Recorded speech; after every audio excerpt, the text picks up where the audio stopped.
Good morning. Good morning. What's happening, family? Welcome to the show this morning. It is Michelle Bryant here at WNOV, 860 AM, 106.5 FM.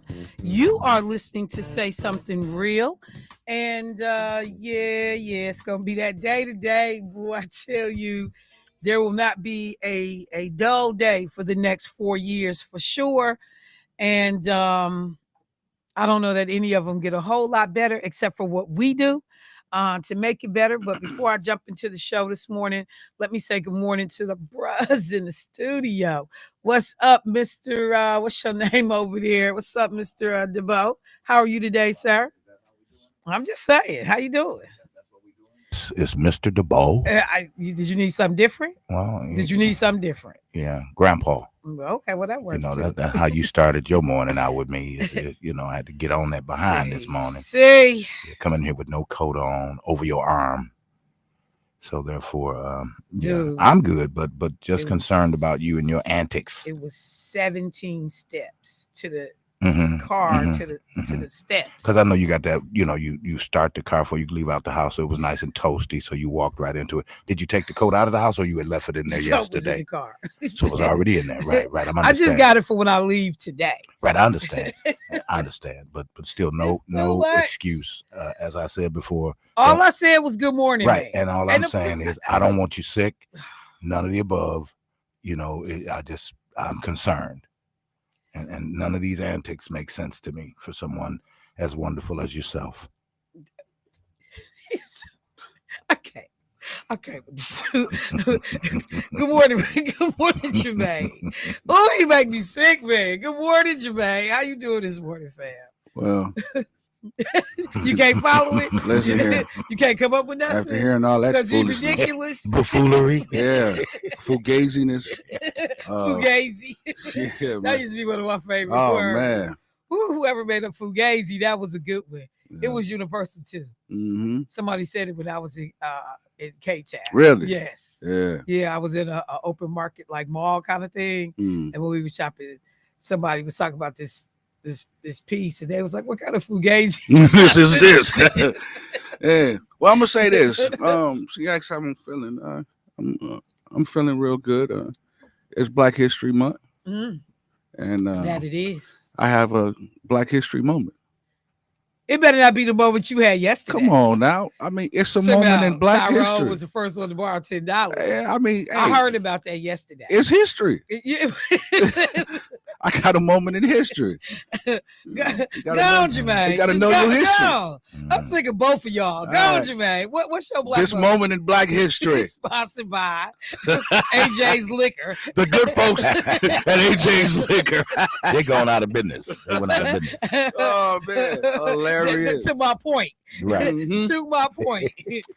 This day in America's Black history, a man by the name of Little Baby Walter was the first man to punch a hole in the plastic bag with Kool-Aid in it. Who is Little Baby Walter, man? I've never heard of that. Know your history. Back to you, Michelle. Buffoonery. You not. Know your history. He's the first Black man to punch a hole in the plastic bag with Kool-Aid in it. What does that Now that's what you call what buffoonery. What does it mean? Know your history. Nobody even know what this stuff means. That's like the sad part. What do it even mean?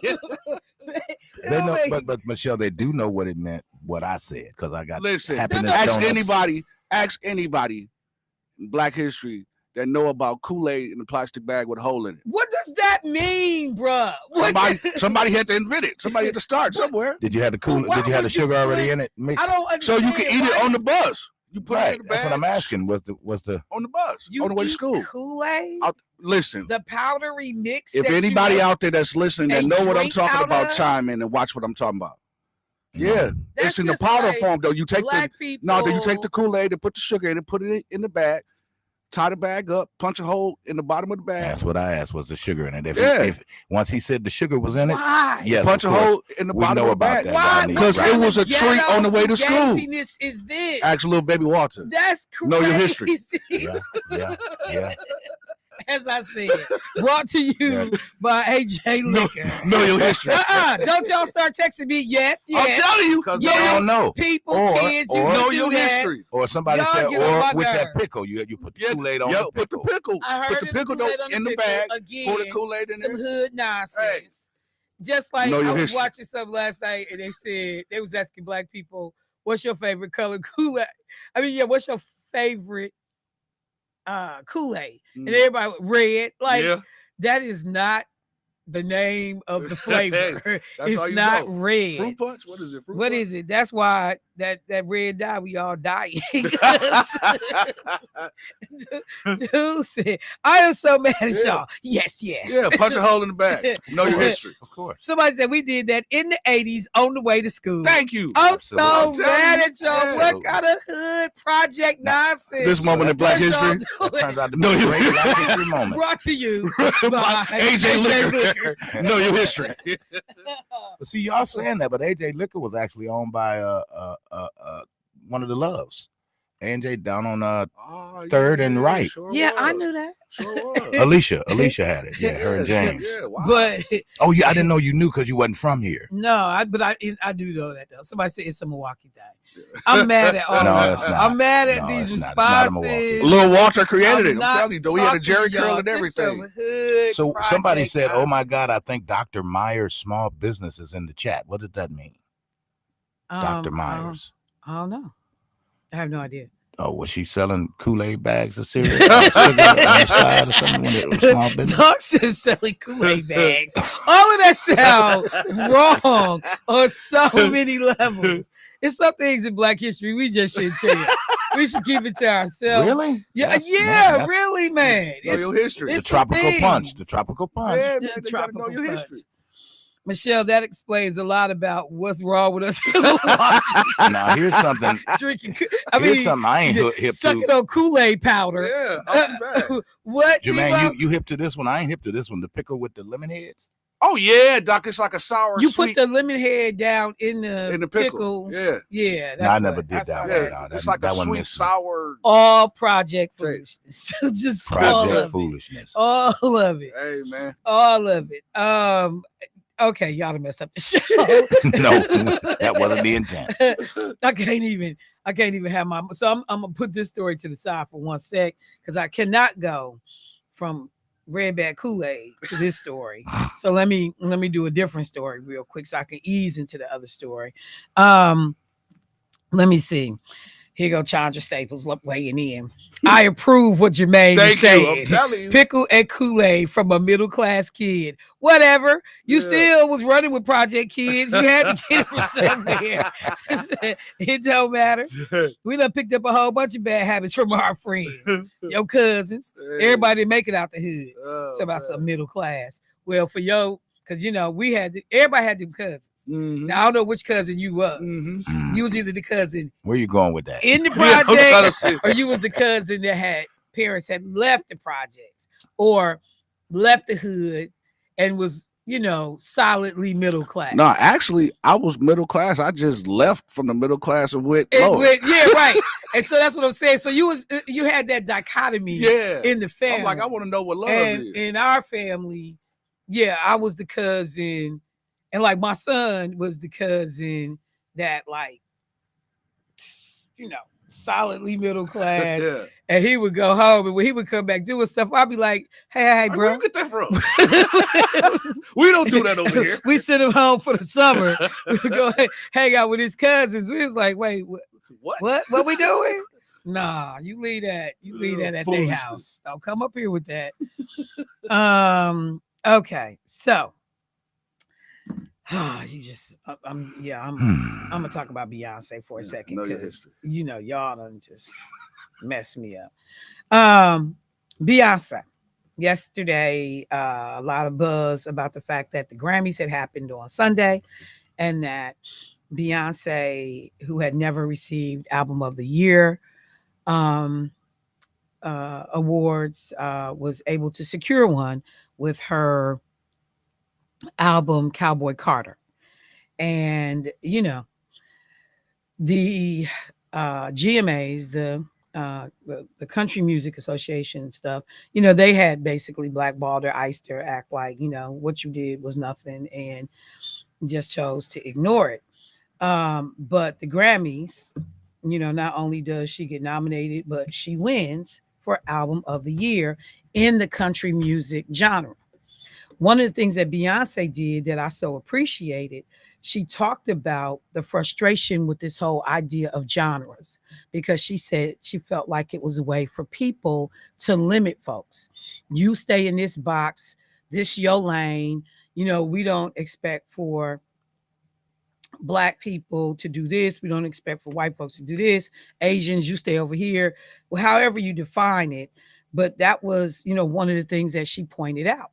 And so, of course, there was a ton of hate, just a ton of hate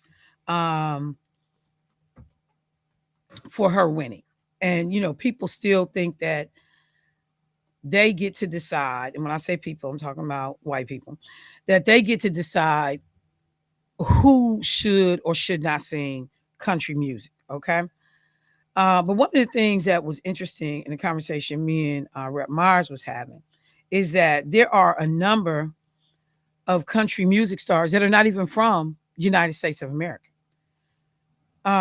Keith Urban.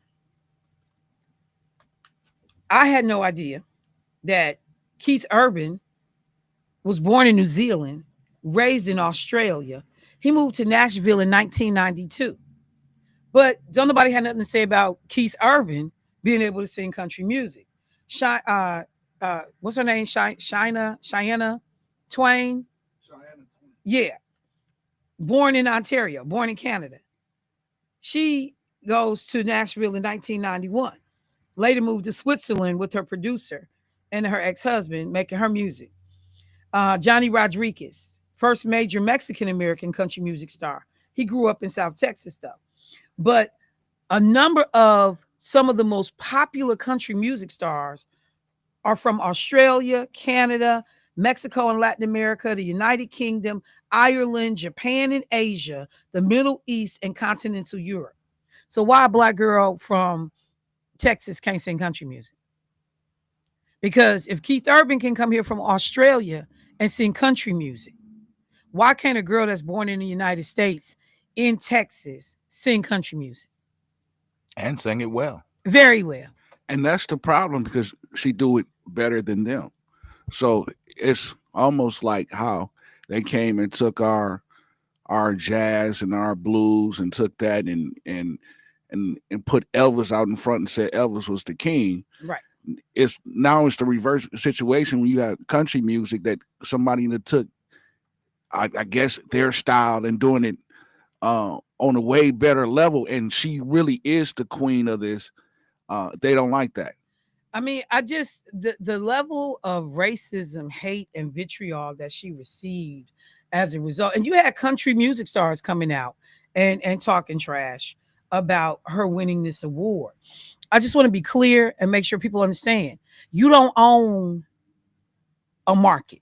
You don't own a genre. If you listen to country, it sounds a lot like blues. It is blues. It's just what it's spin on it. Just a little twang.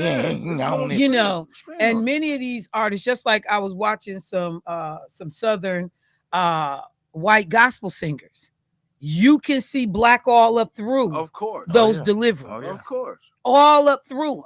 Yeah. You know, so I just was so offended that there would be people that thought that for no other reason than the fact that she's African American, you couldn't be in this genre. But now I'm cool with the transition. Let me bring it local for a second. So there had been some work underway and discussions about doing a memorial for Sade Robinson. Everyone may remember Sade Robinson's name.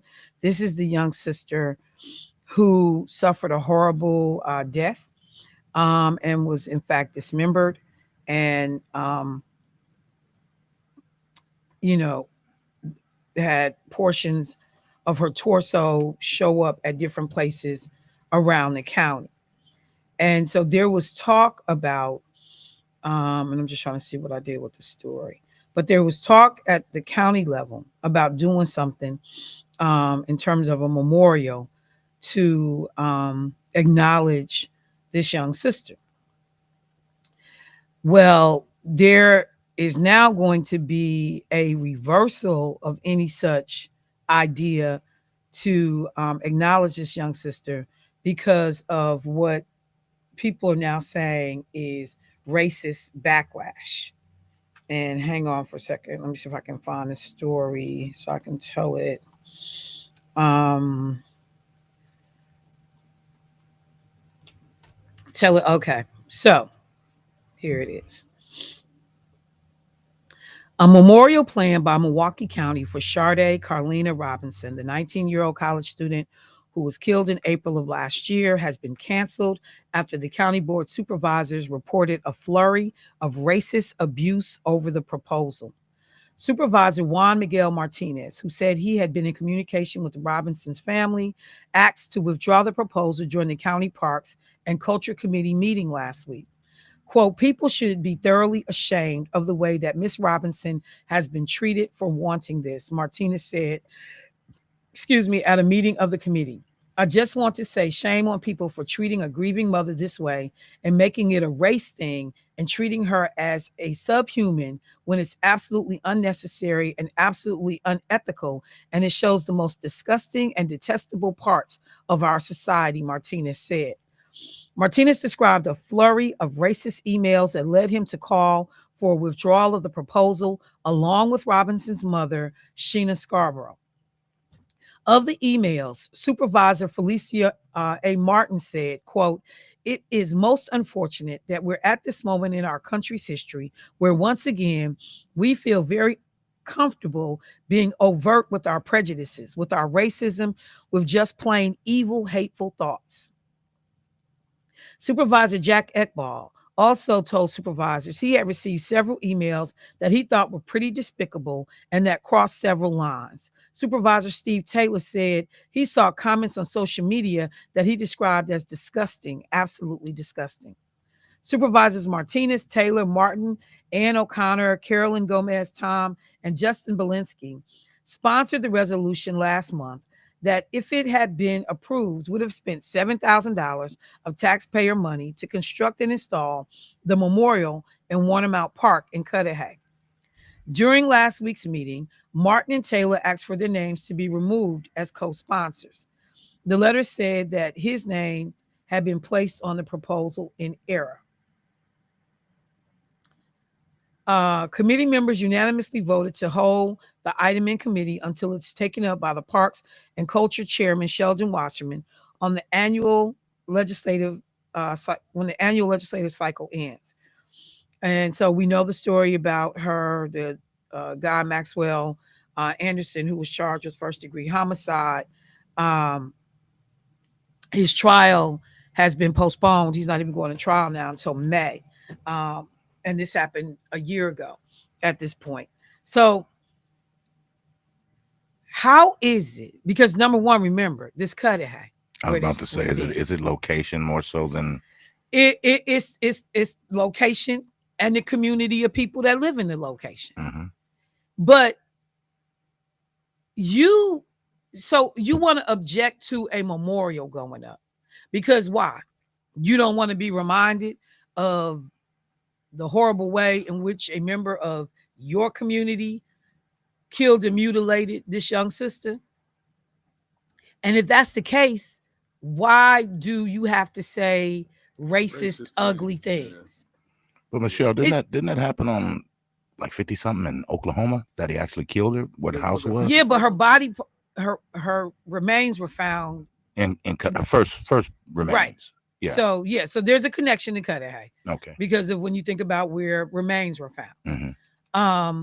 But this is the part that's just so crazy. So number one, and I understand her mother, wanting to pull back because you don't want your daughter's memory just assaulted in this way. Mm-hmm. But just to the silly white people that you feel like not, and of course this ain't all, but the ones that's doing it that called and went on social media and said, "Oh, say that for the white man who killed her. Save all your ignorant, stupid, racist comments for the white man who killed her." Because I bet you didn't have nothing to say about the white man who killed her. Shell, let me say this. 9 times out of 10, they won't say it publicly. It's Twitter fingers. No, but I mean, they ain't gonna say this stuff, and they feel comfortable. And they feel comfortable. You know, calling legislators, you know, to be able to talk, or these folks, you know, these elected officials to be able to talk crazy. But I'm just saying, where was all of that for the individual who actually committed the murder? You know, it just, racism just don't never take a holiday. You mad because somebody's singing country music like you own it. You mad because somebody wants to do something that in some way says that the life of this 19-year-old young sister was valuable because she died in a way that was so horrific we wouldn't wish it on anybody. And yet it's small-minded people who can figure out a way to turn this into a hateful moment. And some of y'all need help, man. I gotta take a break. I'll be right back.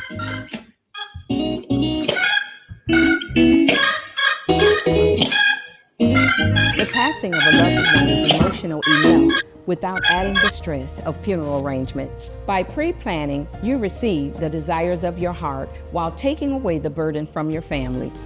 It also saves you money, providing the dignity and respect your memory deserves. And there are times when life ends unexpectedly.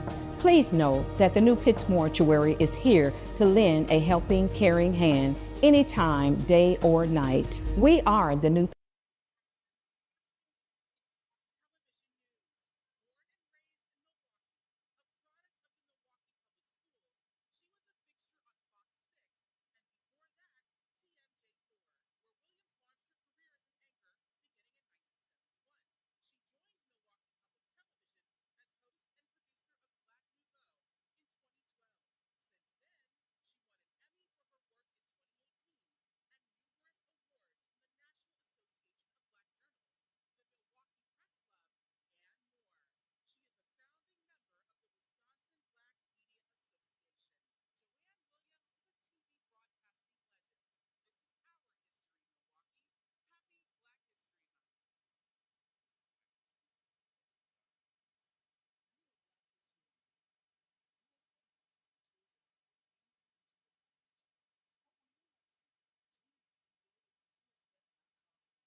on WNOV. Welcome back to Reflect Politics. Jasmine Crockett went on to CNN with Laura Coates tonight to discuss the racism that is rampant in the mega cult, the Republican Party, and yes, unfortunately, the White House. I am tired of the white tears. Listen, if you are competent, you are not concerned. When I walk into Congress every single day, you know why I don't feel a way and why you can't make me doubt who I am is because I know that I had to work 10 times as hard as they did just to get into the seat. When you look and you compare me to Marjorie Taylor Greene or me to Lauren Boebert, there is no comparison. And that is the life that we have always lived. So the only people that are crying are the mediocre white boys that have been beaten out by people that historically have had to work so much harder. This is why they don't want us to have education. This is why they are trying to literally say we won't fund the HBCUs, because they know that if they've already gone after affirmative action and they're saying, you know what, don't allow them to come into, say, these PWIs, as we call them, don't allow them to come into these institutions. We know why they created the HBCUs in the first place. It was because they wouldn't allow us into the white institutions. And so now they're not allowing us in. And now they're saying, you know what, we're also going to defund the HBCUs. You know why? Because they don't want any more Kamala Harrises. They don't want any more Jasmine Crockett's. But I got news for them. I don't care what they do. We will fight to the end to make sure that we get our due. Because again, if you want to talk about the people that shouldn't be in this country, you probably need to look in the mirror, because the last time I checked, the Native Americans who Summer ICE have been rounding up, or the Puerto Ricans who are absolutely Americans. Listen, the only people that came and colonized this place are your ancestors, Trump.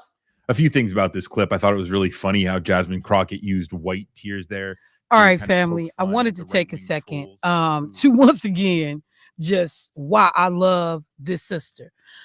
Because somebody that's willing to go on the airwaves in a head-to-head defense of this community, of Black history, of Black excellence, and also raising the alarms. Many of the things that I've been talking about over the last few days, the attack on HBCUs, Republicans being upset when the Biden-Harris administration figured out that many of these Republican-controlled legislatures had been stealing money from HBCUs and rediverting it to PWIs, predominantly white-serving institutions that the federal government has sent in to many of these colleges to be divvied up in a way that was fair and equitable.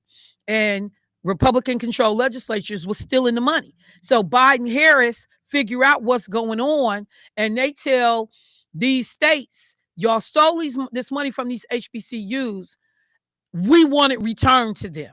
So what Republican legislatures started doing is saying, we're going to go in, because most historically Black colleges are state schools. They are not private schools. Morehouse is private. Spelman is private. I think Tuskegee is private. But Alabama State, that's a land-grant school. That's a public university, like a UW-Madison or UWM are public universities. And so the state legislature has direct control in those settings. So they started saying, rather than pay them HBCUs the money that we stole from them and divert it to white universities, we're now going to take over their board of directors or their board of regents that manage these schools. We're going to figure out ways to, in some cases, defund these schools, actually see them collapse and go out of business, so that we don't have to honor, Biden-Harris's mandate that money be returned. And so we began to see members of the supervising entities of these Southern HBCUs being replaced, either with white people or with people that the Republicans felt like they Black, but we can control them. They will carry our water and do our bidding. Jasmine Crockett, who sits up and says the quiet part out loud, that you got mediocre people who are upset that they are not in better, situations in their life. And it can't be their fault. It has to be everybody else's fault. Everybody else being the Black guy in the room, the Black woman, the woman in the room, and any other racial group. But the thing that's crazy and frustrating is that you won't hear a ton of people saying that part out loud. And in some cases, you're not hearing people saying nothing.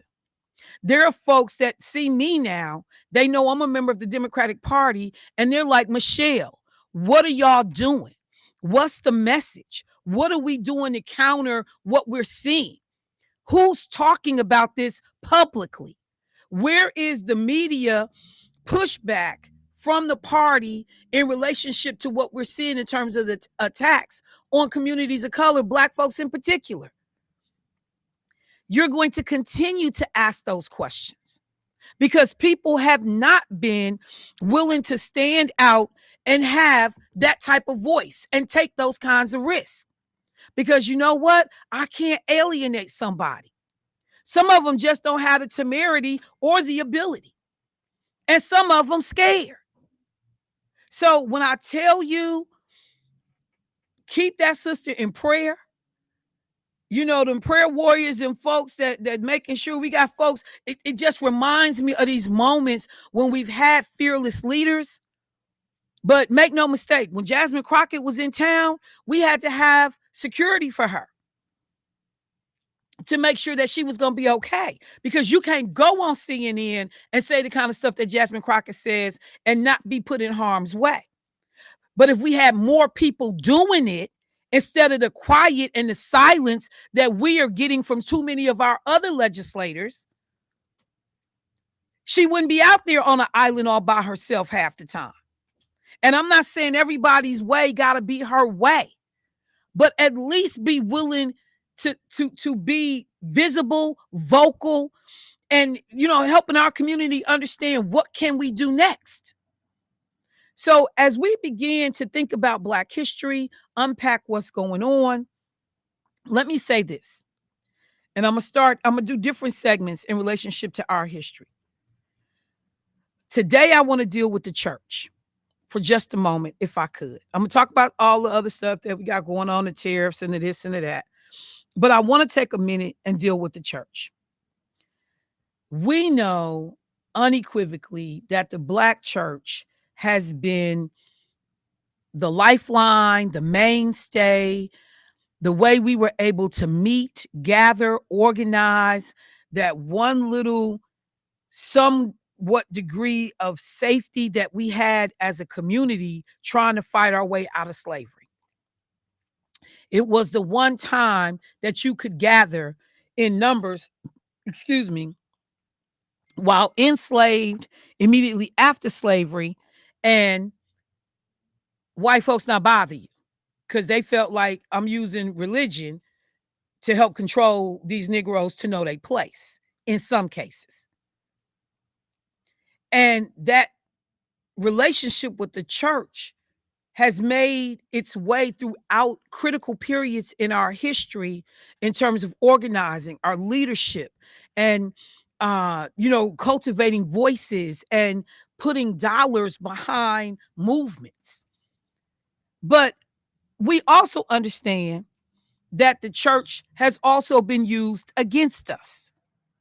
And there were people who were afraid, and they would tell you, we just waiting to go to heaven, to the point that Al always makes. We not trying to necessarily have the good life here on earth. We just waiting to see Jesus. So we gonna deal with whatever crazy is happening to us here, because we know the pearly gates is coming. When I get to heaven, I'm gonna walk around, sing the song, you know how it go. Al talks about that all the time. Other folks get to have both. You get to have a good life, an earthly life, and you get the promise that you're going to heaven. Black folks have been trained, wait till you get to heaven. At least some have. And so Lewis Gates did this piece, How the Black Church Saved Black America. I want to take a second and talk about the pivotal role of the Black church in helping us advance as a people. And then ask, is the church of yesterday in any way close to the churches that we see today? Does leadership look the same? There are conversations that I just had over the weekend where people are talking about the infiltration of white people into the Black church. White folks that are helping to start and fund Black churches, because some of these churches is popping up with way too many resources and can't nobody figure out where that money came from. And the influence of white people in the Black church, because this is one of the things I need people to make sure you understand.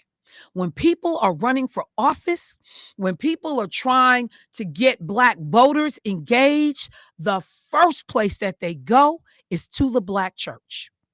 For the ones that will let elected officials, politicians and people running for office in their churches. Because, we got some Black churches that, we can't do nothing to mess up our 501c3. We can't have nobody in here talking about no politics because we might get in trouble. Can't do that.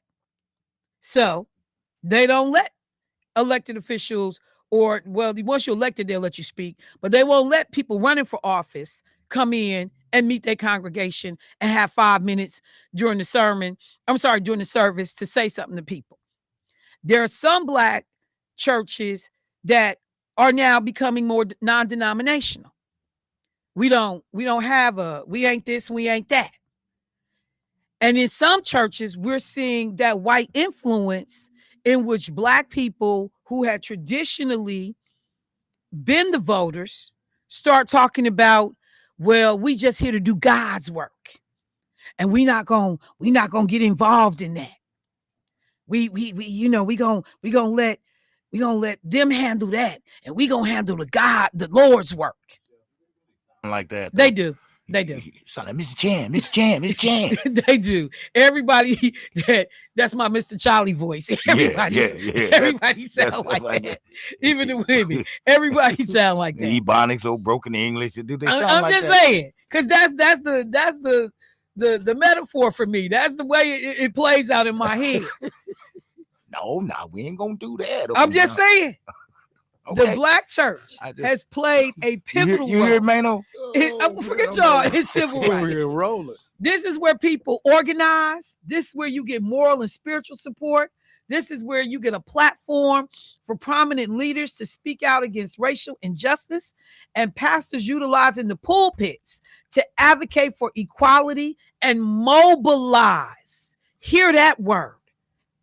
Mobilize their congregations to participate.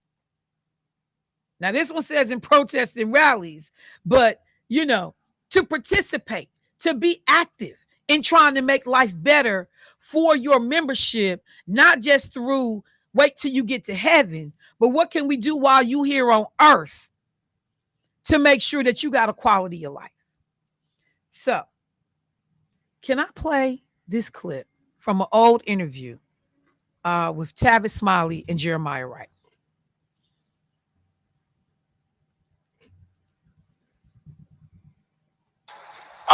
That allows them to come to church every Sunday morning and to preach until we shout and the choir sings. Until the same question: what is it about so many African American preachers that allows them to come to church every Sunday morning and to preach until we shout and the choir sings until we shout? But Monday through Saturday, they ain't got no programs, no services, nothing serving African American people. What is it about that? I mean, I can't imagine. King was a brilliant man, but I can't imagine that he was so bright that he understood how important that intersection is, and that so many are missing that today. What's wrong? Tavis, I want to join with the other panelists in thanking you for assembling this group of persons. I don't control the mic. I'm sorry. They can hear you now, Doc. Go ahead. But there's several things, and I was hoping Dr. Taylor, as the senior statesman on the panel, would say something about this, because he was a contemporary of Dr. King's. But he's being kind. The main issue we have not done, Cornel West always says we don't define terms, so we talk all around stuff. We haven't defined what the Black church is. Now, I'm going to come back to that in a moment. But to respond to your question, Dr. King was not popular among African Americans until after he was dead. All right? Dr. King headed the Southern Christian Leadership Conference. And to us up north, that was their problem. In Chicago, Philadelphia, New York, the following was not large. It was not large, and in Chicago, the following was anti-King. Chicago was the home of Olivet Baptist Church, Joseph H. Jackson, who sided with Mayor Daley. They did not want King, they didn't want Jesse, so he didn't have no following like until after, you know, it's like everybody walking around a piece of wood, see this from the original cross, everybody became a King follower after he was shot and killed. And one of the problems that causes what you're asking is Dr. King was seminary trained, my brother. All right. So where you get the intersection of the social and the theological hermeneutic, 90% of African American clergy persons are not seminary trained. All right. I cannot be a lawyer if I don't go to law school. I cannot be a doctor if I don't go to med school. But all I got to do is turn around my collar, hallelujah. I got the anointing, and I got 50,000 Negroes following me. All right? So, no, it ain't what the theology of King, but then again, I mean, the theology of King, trying to answer you, that's one reason. That's one reason, all right? But to try to follow through, the whole, there's some other issues that that's multi-layered in terms of the disconnect. Dr. Taylor also mentioned in the fest trip for him at Interdenominational Theological Center, which you said, Eugene, about the disconnect between Africa and African Americans. That's a long historical problem. And there goes back to the definition of the black church. When you say the black church, when we say the black church, we got to realize we're talking about a kaleidoscope of reality in terms of theology, in terms of hermeneutics, in terms of training, in terms of what have become known as denominations, in terms of what it takes to start a church, what kind of church, turn your collar around, you got a church. What do you mean the black? Because to talk about perfecting, to talk about city of refuge, to talk about National Baptist, Progressive National Baptist, African Methodist Episcopal, Christian Methodist, you're talking all over the map in terms of what is the black church. And there have been those different streams running through the definition historically since the 1700s and that are still there. There's also been a disconnect, as Eugene said it, between African Americans, but also between the living word that we hear on Sunday and the life we have to live on Monday.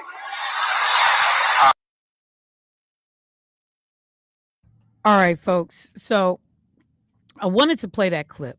Tavis Smiley had done this event. He had a number of prominent members of the clergy in attendance for this one segment, and they were talking about the role of the black church. And you may remember Jeremiah Wright, who was Barack Obama's pastor when he first ran for office. And Jeremiah Wright had said some things in the course of a sermon that people tried to, attach to Barack Obama, and how could you go to this church? And Barack Obama, at the urgence of Jeremiah Wright, separated himself from the church and Jeremiah so that he could go ahead and be successful in the pursuit of the presidency.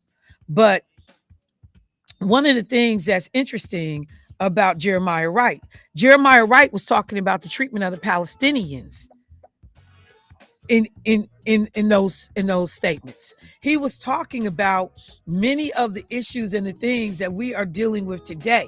He was talking about invading Grenada and Panama. He was talking about bombing Libya. He even went all the way back to Hiroshima and Nagasaki. Like, the thing that Jeremiah Wright said, and I got to take a break. I got a guest coming in too. But the thing about Jeremiah Wright posing the question, what is the black church? As we talk about what we are going to need as black people to weather the next 4 years, to be productive, to have a existence that is respected and uplifted and valued, we have to pay attention to the role of the church. And I need people to think about, as I go to break, What do they do at your church?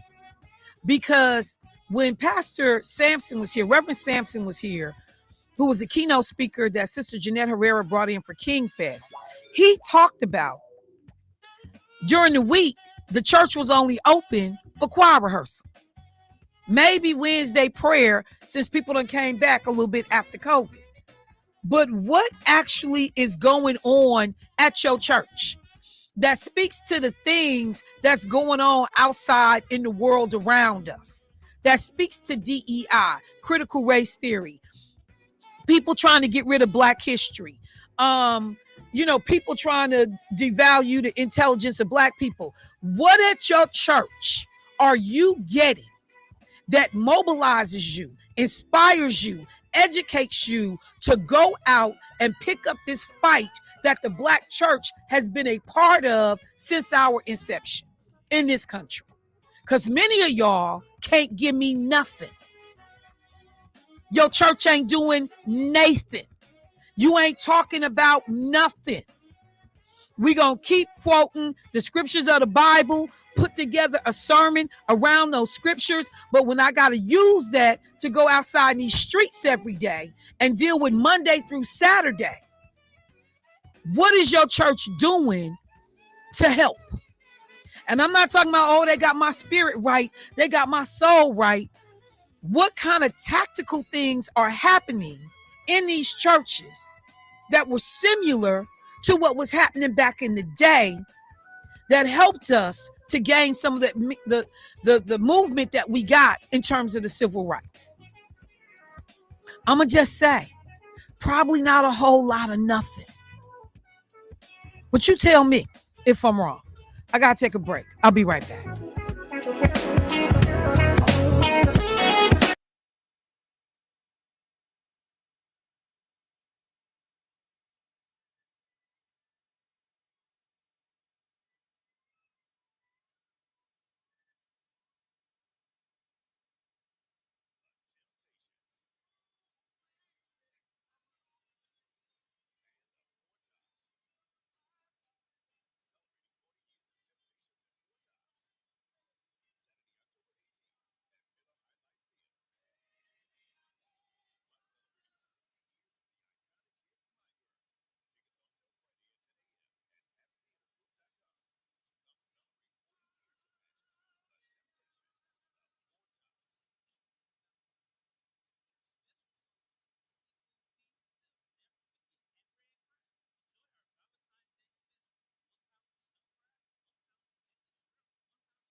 Keep It Real with your host, Michelle Bryant on WNOV.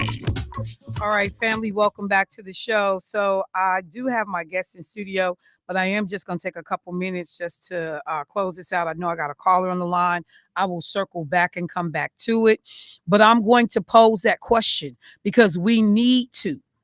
We have got to start figuring out how we deal with what's happening and the attacks that we are under as a community in terms of our history, in terms of employment, in terms of our educational institutions, in terms of being valued and respected, and that when we show up, nobody is questioning how we got in the room. You a DEI hire. The fact that we have now made that a dirty word because other people don't want to see the value in what somebody else brings to the table. We have traditionally, this is where a lot of our activism started within the Black church. That's why I wanted to start my Black History Month conversations this month with this institution, because these churches are changing. Whether we talk about prosperity ministry, if you do something and give me $25, the Lord gonna bless you and give you a brand new Lexus or a brand new Mercedes. We not political in this church. We don't pay attention to that kind of stuff. We just focus on Jesus and keep our eyes trained on God. We got to understand how one of the most reliable mainstays in the Black community that helped us, what those institutions look like today. And think about the sermons that you have heard over the past. We can even go back to the election. What have you heard in your church that has inspired you to movement, that has helped you understand that we got an assignment here on earth, that we got things that we got to do for our community? What has your church been a part of that has dealt with any of these issues? What forums have you held? What meetings have you had? What resources have you been given? What protests have you participated in? Where have you been? Somebody said real quickly, because you got to also understand when we talk about stuff not being new, Jeremiah Wright mentioned in that clip the name Joseph A. Jackson. Remember, Joseph A. Jackson was the reason Dr. King and others left the National Baptist Convention. They started the Progressive National Baptist Convention. Joseph H. Jackson over in Illinois hated Dr. King so much that he changed the facade of his church so that when they named the street in Chicago, Martin Luther King Boulevard, his church, that would have been their address. He changed the entrance to the church to another side so that he didn't have to say Dr. Martin Luther King Jr.'s name in the church's address. So everybody ain't always been with us, even within our own institutions. Let me go to the phone line. Hey, caller, what's happening? Hey, Michelle, how you doing? It's your boy, Yusuf. What's going on, Rev? How you doing today? So, I wanted to chime in because I am an ordained minister. What I will say, traditionally, the Black church was not set up to be involved socially from the standpoint that as the world has evolved, the needs have evolved. And I will be the first one to say guilty as charged because, and I'm not speaking for every Black church, but I see white churches doing more for Black folks than Black folks are doing for Black folks. I work at the jail, and the most pressing need that I have as a program coordinator is I'm also being a social worker as well, is that people need somewhere to stay and they need medical treatment. They need some type of AODA, mental health treatment. And so I sit here in the city of Racine and see, 7 or 8 large African-American churches that have no programming for people other than, maybe a backpack giveaway or maybe some food pantry. But people need other assistance in that. People need to learn how to live. They're not even learning how to be financially responsible, how to be employable, how to get a job and keep a job, or how to learn some skills. And I think you're right. Coming to church every Sunday, listening to what the pastor has to say is not enough. We have to be actively involved with our youth, We also need to be taking care of our seniors. And for me, it's just not where we should be. So that should be a call to action for all African-American pastors and leaders and laymen that we need to get to work. Because if we don't get involved and help our own people, then we'll never get anywhere. And I'm just so glad that you brought this subject up because they ain't doing nothing. Absolutely nothing. And I'll say, as a black man, I'm involved at the county jail trying to help people. It doesn't matter what color they are. But I'm trying to create programs, trying to find people places to stay, finding people jobs, and all of those things. And I'm doing it on a contractor position.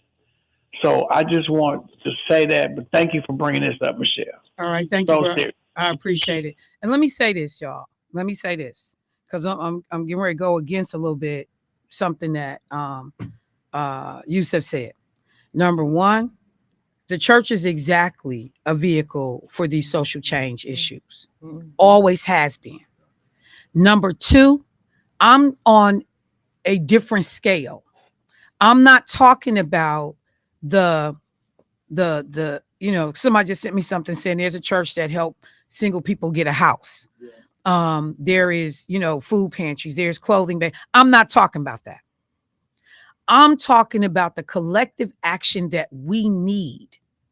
When we started talking about fights about segregation and integration and protecting our institutions and making sure that people had access to fair housing and employment, I'm talking about 30,000 foot view ideas that move the Black community forward and fight on our behalf. See, it's safe to help somebody get a house.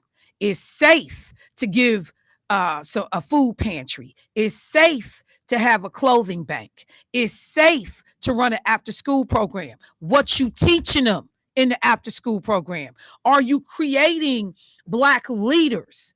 And, I can deal with poverty, but I got to deal with your mind too. I got to have conversations that help people understand our plight and situation and how we move as a unit to make life better for Black people overall.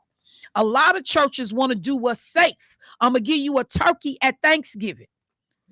Christmas, we're going to figure out a few gifts to give to the children in the church. I just said this at the Delta Founders Day luncheon, because Delta Sigma Theta, like like all Divine Nine fraternities and sororities, are nonpartisan organizations. The NAACP is the first place I ever heard this.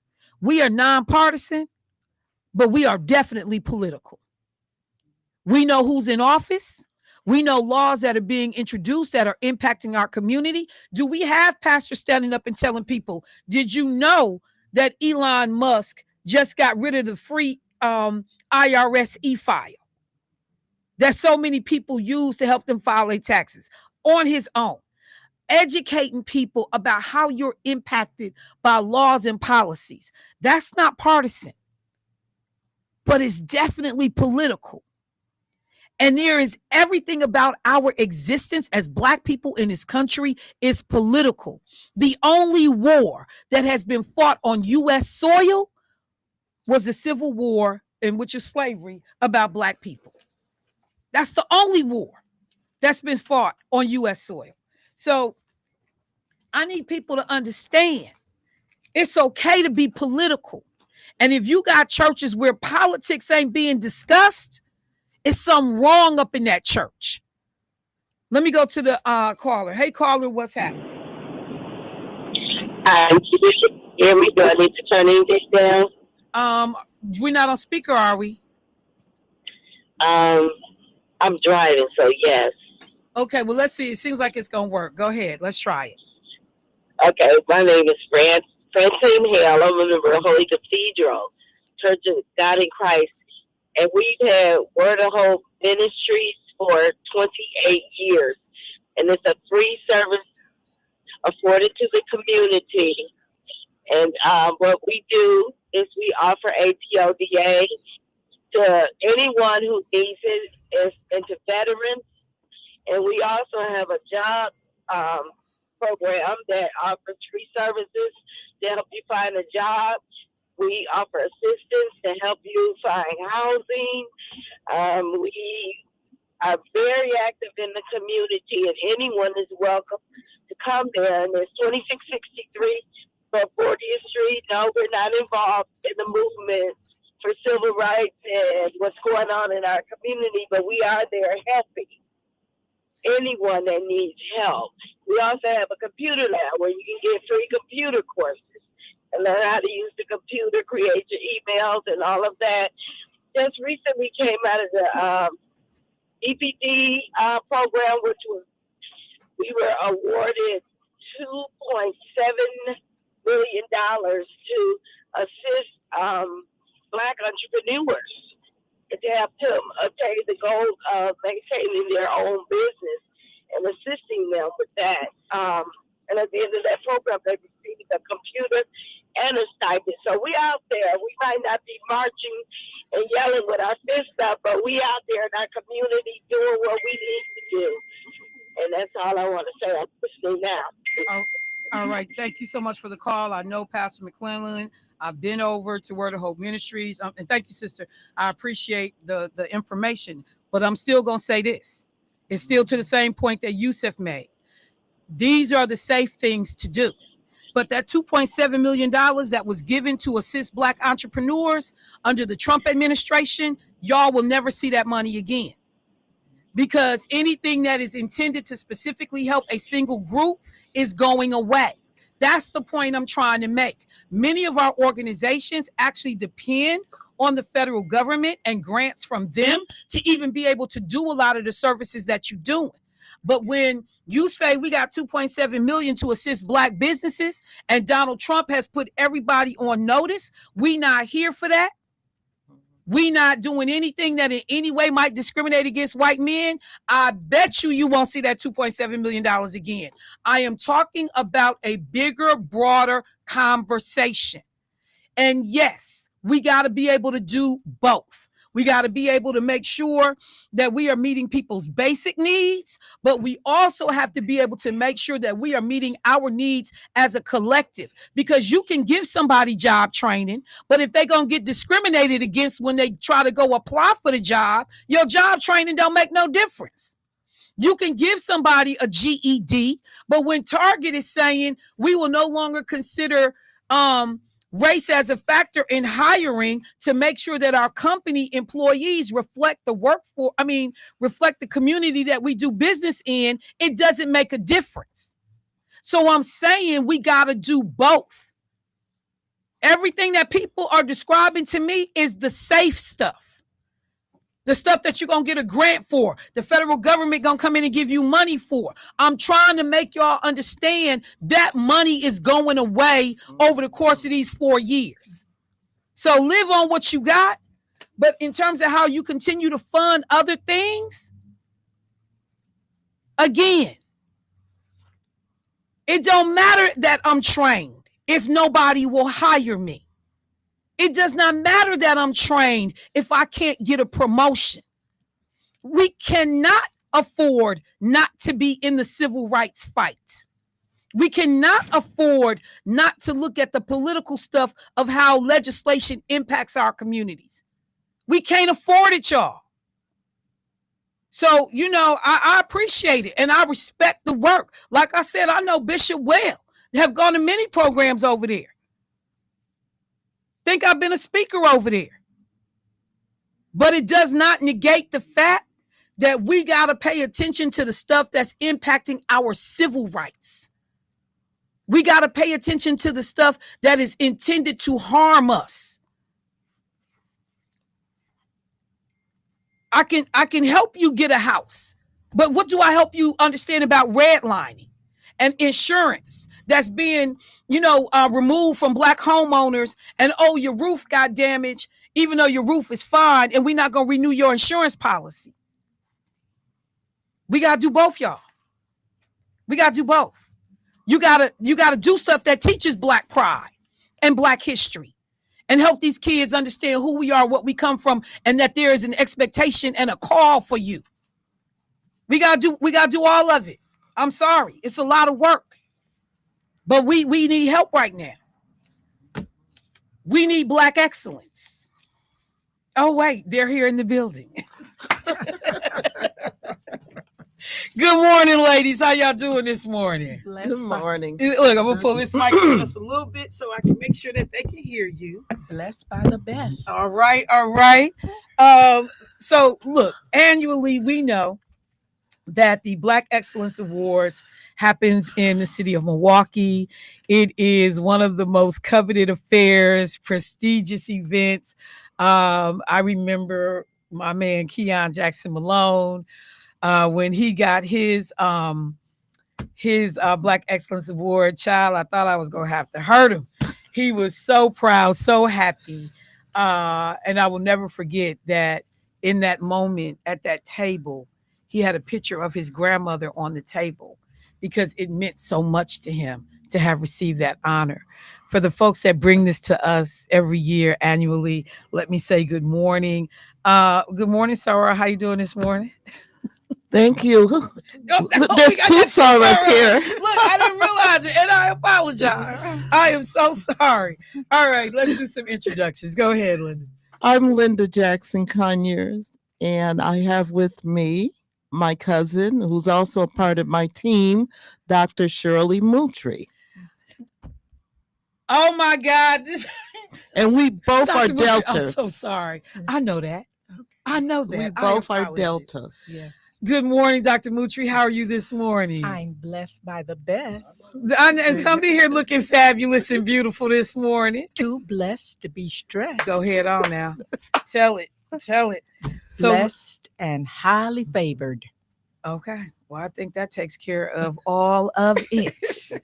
All of it. Ladies, the Black Excellence Awards. Linda. Yes. How does this get started and why is it necessary? Well, it was started 40 years ago by 3 business leaders here in the city of Milwaukee, the late Nathan Conyers, the late Lavinia Johnson, and the late Luther Golden. They started a newspaper by the name of the Milwaukee Times. And they decided that they wanted to do more than just publish a newspaper every week. So within 4 years after the newspaper started, the Black Excellence Awards was also created. They felt it was important to share the legacy of local African American leaders here in the city of Milwaukee. During Black History Month, over, I guess, a period of 3 to 5 years, when February would roll around, we would record stories about our legacy of Black entrepreneurs, Black leaders, political leaders, as well as educators that had passed on, had died and gone on. We were constantly talking about Dr. King. We were talking about Booker T. Washington. We were talking about other famous African Americans that had left us. They were no longer in existence. And the 3 business leaders said, we have community leaders that are part of our life, that live within our community, and we need to highlight their achievements and their contribution in the city of Milwaukee. Because many times, and it almost makes me think I'm sitting here, I'm having a Carter G. Woodson moment, as we talk about creating Black Negro History Week. Right. Because realizing that many of these contributions go overlooked, that people don't get the due and recognition that they deserve, and that people work and toil and do all this stuff in the background, and people benefit from it, never knowing who had a hand in helping to make some of these things happen. Dr. Moultrie, Yes. When you think about the whole concept of Black excellence, what comes to mind for you? What comes to mind to me when we talk about Black excellence, we're talking about generations and generations and generations of African Americans who do outstanding work, make outstanding contributions, and never get recognized. And I think it's important for our young people to see this, that we are somebody, that we do make differences in our community, in our world. And that gives them the energy that, hey, I'm somebody too. All I need to do is get my education and keep it moving. I like that. Keep it moving. Well, let me do this. I need to take a quick commercial break. When we come back, we want to talk about, among other things, the honorees for this year. We got Girls on Fire happening in terms of the honorees. This is a remarkable and phenomenal year about the folks that have been selected. So we'll talk about that on the other side. This is Michelle Bryant. You listen to Say Something Real here at WNOV 860 AM, 106.5 FM. Be right back. The passing of a loved one is emotional enough without adding the stress of funeral arrangements. By pre-planning, you receive the desires of your heart while taking away the burden from your family. It also saves you money, providing the dignity and respect your memory deserves. And there are times when life ends unexpectedly. Please know that the New Pitts Mortuary is here to lend a helping, caring hand anytime, day or night. We are the New Pitts Mortuary.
to Say Something Real with your host, Michelle Bryant on WNOV.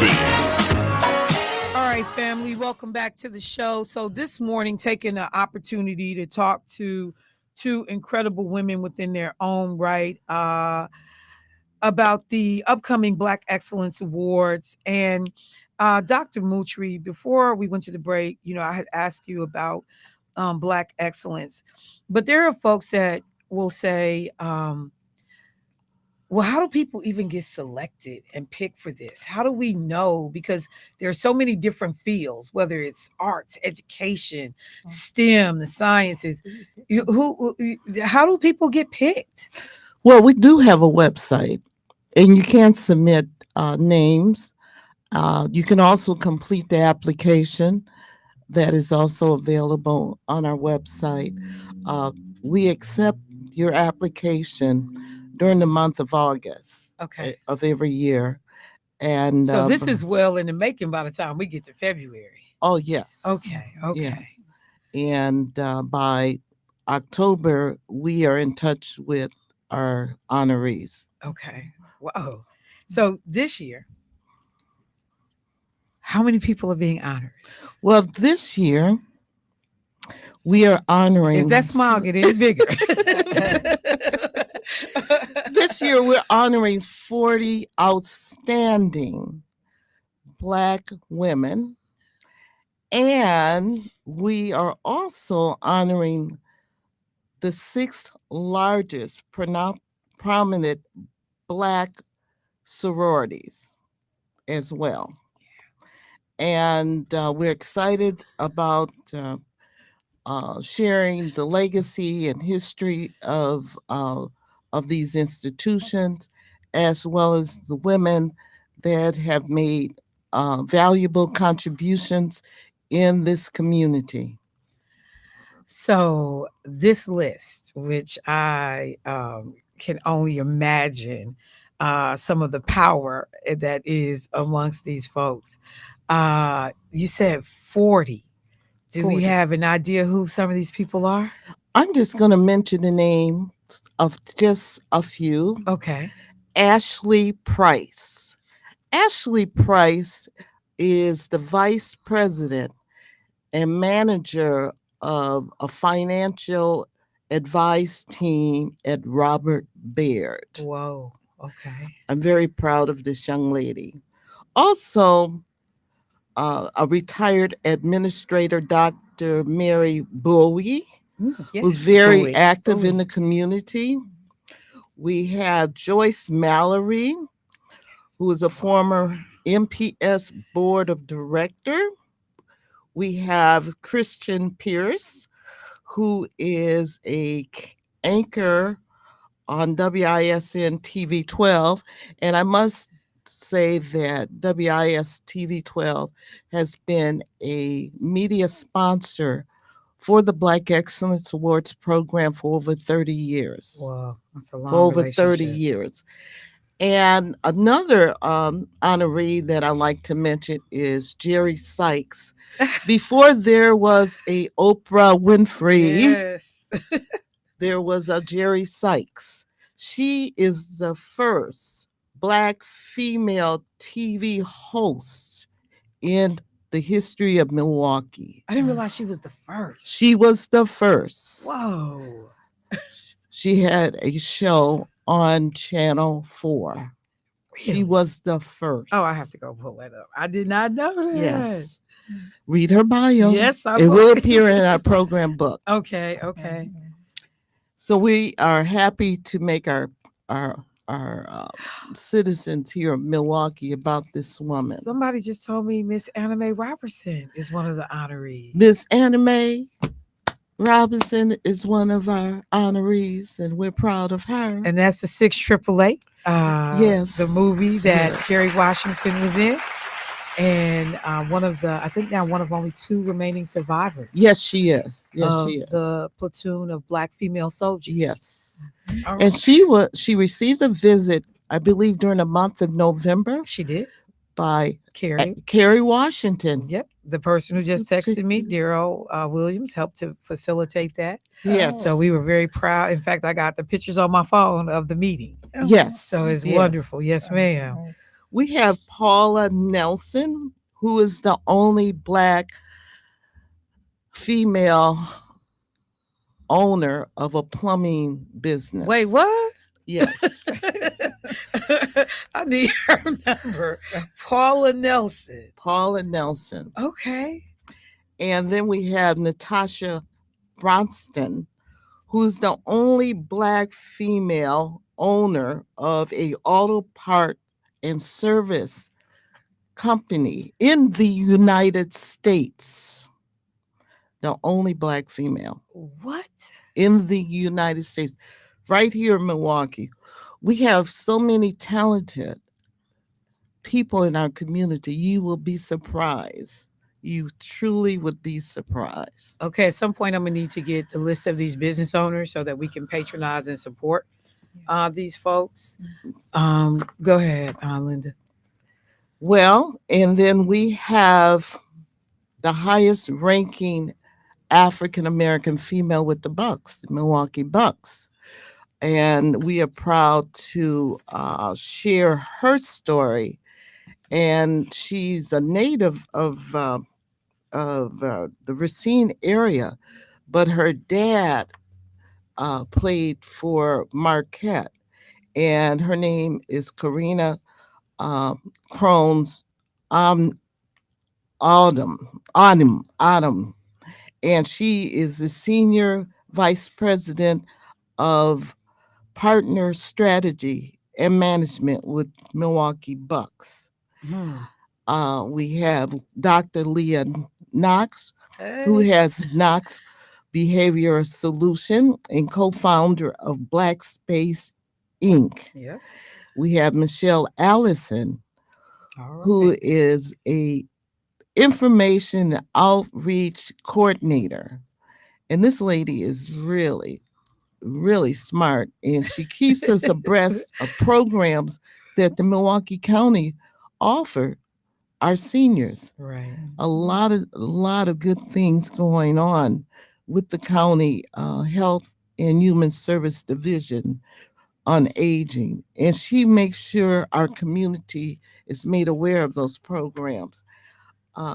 We have Willie Mae Peaches Reynolds, and Miss Reynolds has been a very active community advocate for years, and she's a talented vocalist.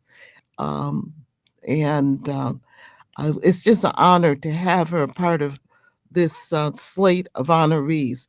We have Sherry William Purnell, who has she's part of the first stage production. She's written plays. She's a very talented singer. She is a part of our slate as well. So let me ask this question. Why the decision to do women this year?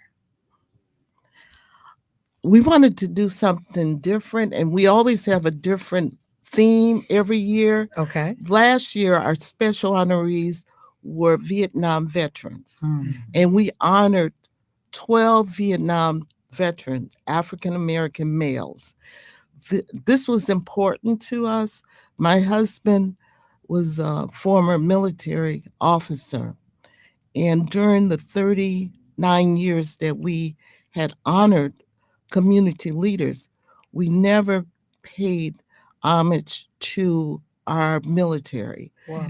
And we felt that the time had come. A lot of these Vietnam veterans are now in their 60s, 70s, 80s.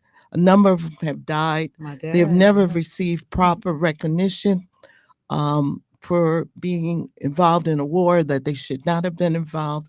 They came about during the presidential position of Kennedy, John F. Kennedy, and Lyndon B. Johnson. And these young men were drafted out of high school and sent overseas to participate in a war they knew nothing about. and they didn't know the purpose of being there. And so we felt that last year we wanted to recognize these Vietnam veterans. So when you look at this year and you do the pivot to women, as I said at one point, I think coming back from the break, I'm sitting in the room with two powerhouses. You can make faces. I know I have a whole lot of latitude to be able to say that. Dr. Mutri, let me start with you. Okay. Because tell people a little bit about you, what it is, your educational background. Okay. Because as you look at, we talk about training and educating, handing over the reins to young people to continue to move us forward, Yes. particularly as a Black community. Help people understand a little bit about who you are and your journey. Okay, I'm a native of Winston-Salem, North Carolina. Okay. And I have a bachelor's degree from Allen University. Hey, all right. I have 2 master's degrees from the University of Wisconsin, Milwaukee, and one in adult education and one in education psychology. Okay. And I have a doctorate in education psychology from the University of California at La Jolla. And I've worked in the Milwaukee Public Schools for 29 years. Now, are you related to the Mutris that? Yes, I am. We have Dr. Alicia Mutri, and we have Kwaku with his big old head. You related to those people? Yes. We're all related. And so, as someone who has had to traverse a profession, I remember hearing stories from Black educators who talked about, how difficult it was for them to be in classrooms, what subjects they were actually allowed to teach, who they were allowed to teach. What would you say, having looked back over the course of your career, now seeing where we are today, and particularly as we think about Black history, do you remember any moments in your own career that were difficult as a Black woman and an educator? Well, yes. I had an incident at one of the schools that I was assigned to when I started teaching here in Milwaukee. And it appeared that I was out of place, that as a Black teacher teaching non-Black kids, that I didn't have enough knowledge, that I couldn't be successful. And that didn't bother me at all because I knew who I was or am, and I know God placed me here. So I just want to make sure I heard that right. So there was a situation in which people felt that you, as an African American, Right. It was a school. I was assigned to a school that at least 85% were non-Black. And so there was a concern about you being able to stand in front of. Right. And teach. Right. And what grade was this that you were going to be teaching? 3rd. I'm going to take a break on that so I can go breathe. I'll be right back, y'all.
WNOV.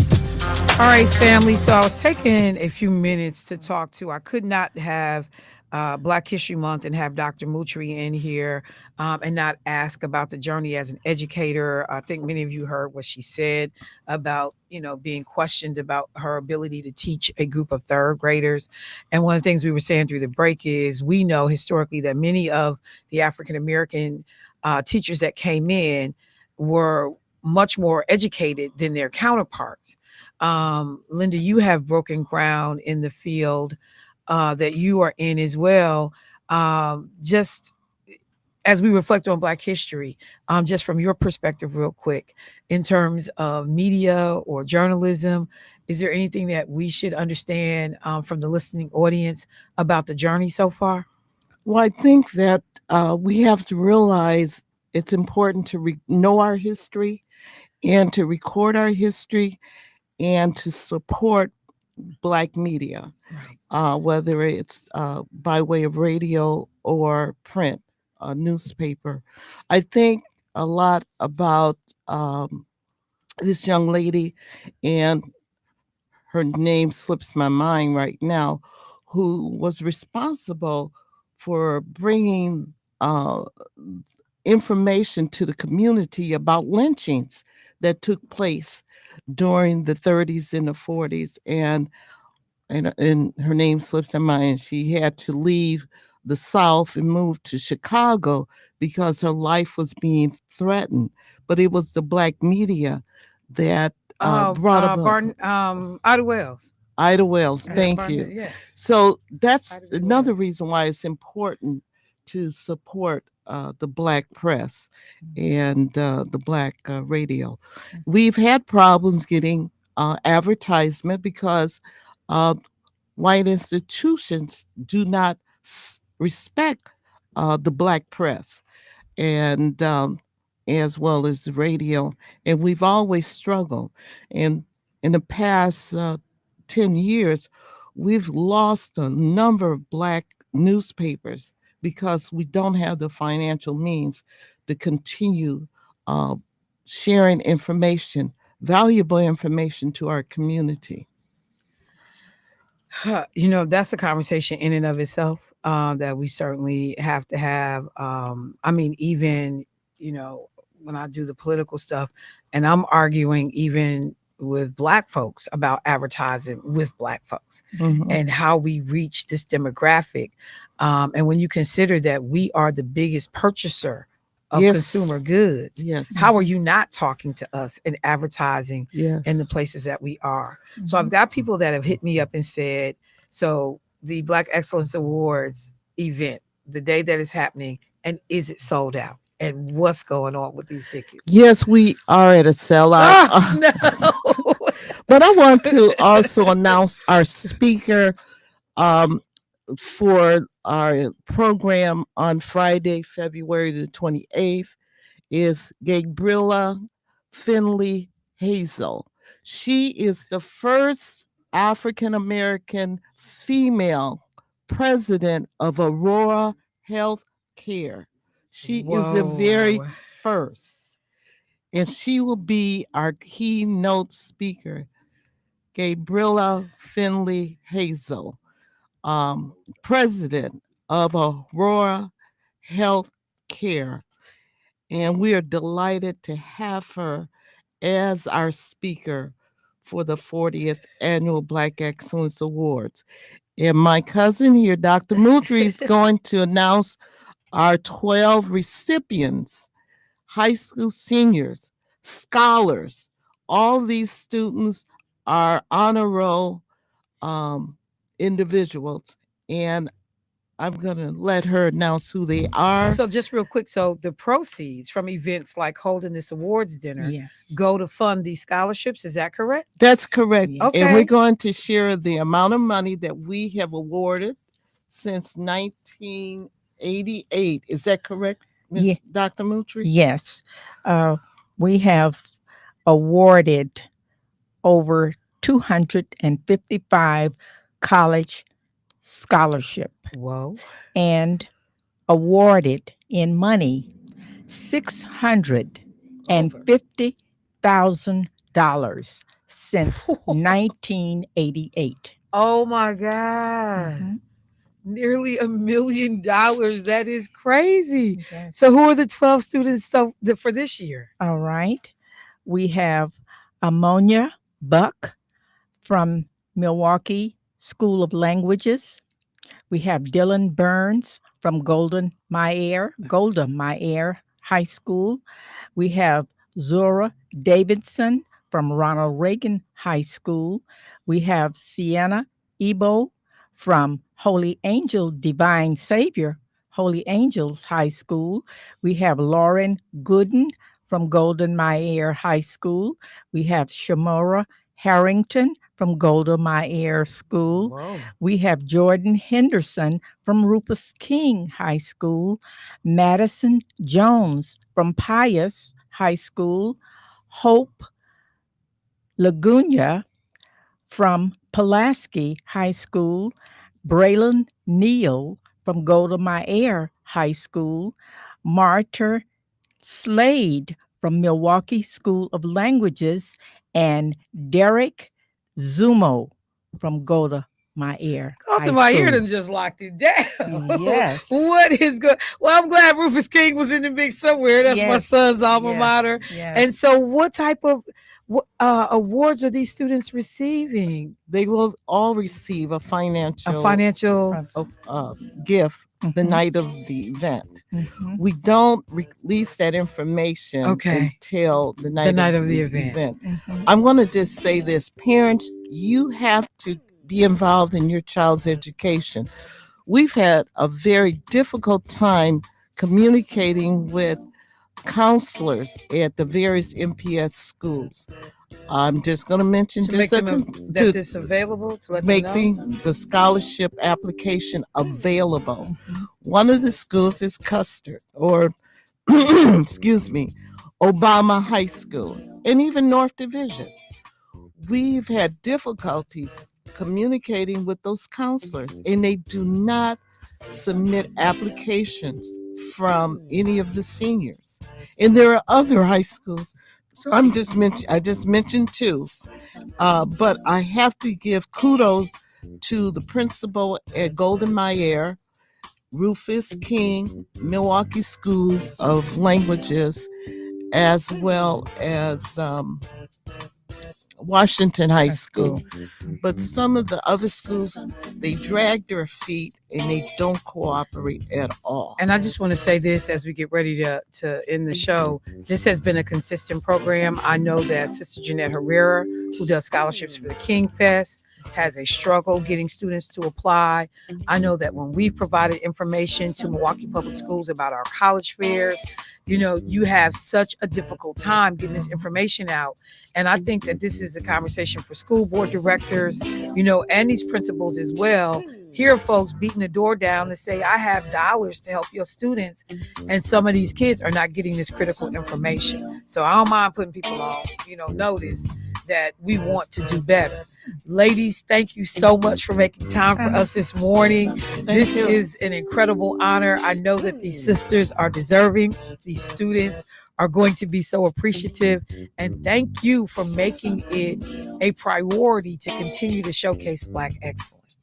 Thank you. And we want to thank you for giving us this opportunity to share this information to your listeners this morning. We're very appreciative of this time. And our community is a wonderful community, and we have wonderful people in our community. And I am truly honored to share their legacy and what they're doing to make our community even better. All right. Well, with that said, you want to say something, Dr. Mitchell, before we go? I just want to say, please continue to share this outstanding and much needed work with our community. Okay. All right, family, that's a wrap for me for today. Black Excellence Awards is sold out. You're not going, but you can read about it and watch it on WISN 12 because they always do a great job covering it. But y'all gonna be at home with me. You're not going. All right, y'all.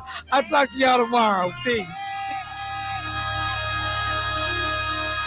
Say something real. Say something. Oh.